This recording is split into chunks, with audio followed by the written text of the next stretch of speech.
EP 2นะคะมันคือขนาดคนเบิ่งก็ยังมันน้ำจะเย็นบางหันพ่อมิวมายามอันตูเวลาทายพ่อมิวเลยบางหัน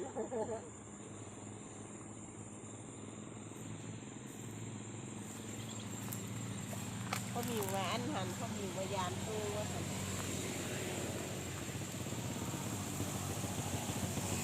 ใช่ก็ถึงสัปดาห์ที่จะเอาให้ครับ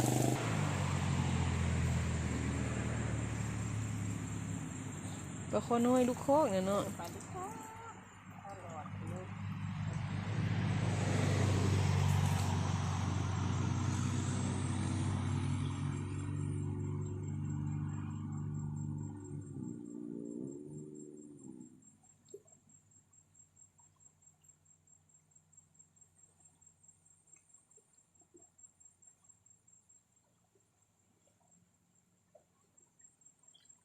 บ้อนมาแล้วนะ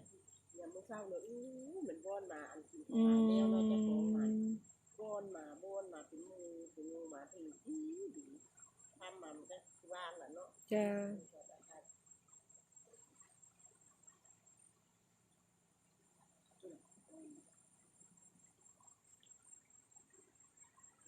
โอ้ยเมียงจากว่าเมียงเหนียวทำมันแล้วนะเนี่ยมีวันขึ้นพอดีเดือดน้อยนะคะตัวปลาก็เลย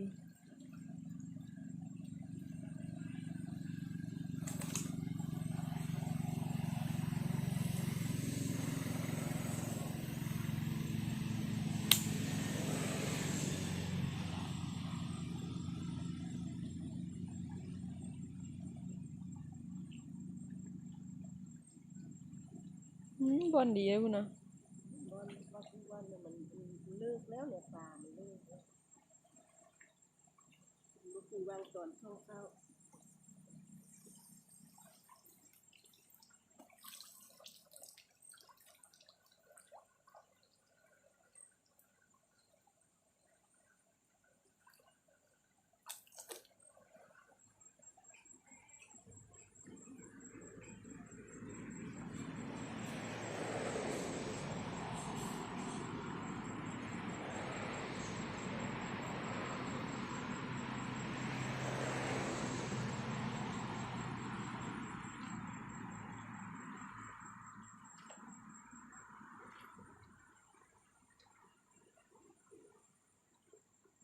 อากาศดีเนาะมันบ่เน่าเนาะ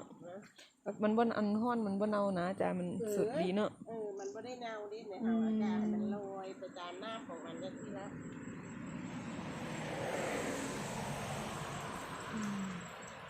ไปถึงเลย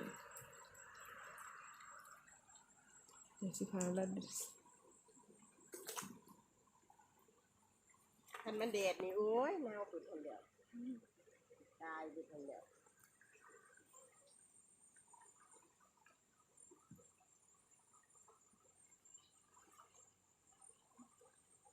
หลุดไปอย่างก็โตไปอย่างเป็นรูปมือนี่เนาะ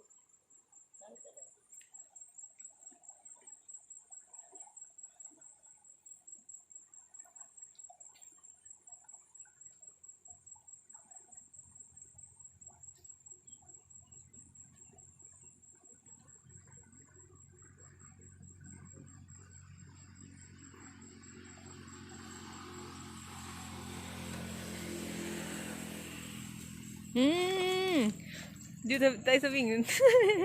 โอ้หมานจ้าหมานนี่ละคันที่ไปมาสิเมียคุยลุยเนาะมีความสุขดีป่ะมีความสุขกันยกไปไปนี่แล้วเนาะว่าอยากเมียนะเนาะเฉพาะเพิ่นบ่เศร้าอีกเที่ยนะไม่ได้เมียบ้านบักน้องชายนี่มันแห้งยกแต่ยามเมื่อคืนมันบ่ยกเพิ่นไปแล้วไปนาเพิ่นไปนาเพิ่นแล้วก็ไปยกที่นาแล้วยกมันไม่ได้ถือเราเลยยกก็ได้นะยังเมื่อคืนมันถือดีป่ะจ๊ะมันถือดีจันขันเจ้าวันมากแล้วคุณนะแต่ว่าหาเลยยกก็ได้ดอกคำ บอนใหม่แล้วถึงจากแม่เนี่ยเนาะ โอ้ย โอ้ยบ่เข้า เอาอีกจักบาทมันคือบัดเดียวมันคือบ่ได้อยู่นะกันบ่ลุกเลย โอ้สมจิตคัปเปอร์เออ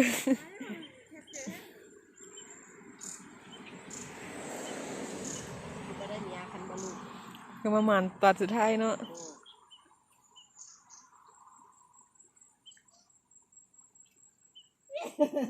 มึงจะลืมเอาคันสะดุ้งให้กูได้นอนคันสะดุ้งมันติดอยู่ปากท่อละ มารุ่นนำคุณยายแล้วค่ะมาอีกแล้ว ค่ะสำหรับคลิปนี้ก็ฝากกดไลค์กดแชร์กดติดตามนะคะ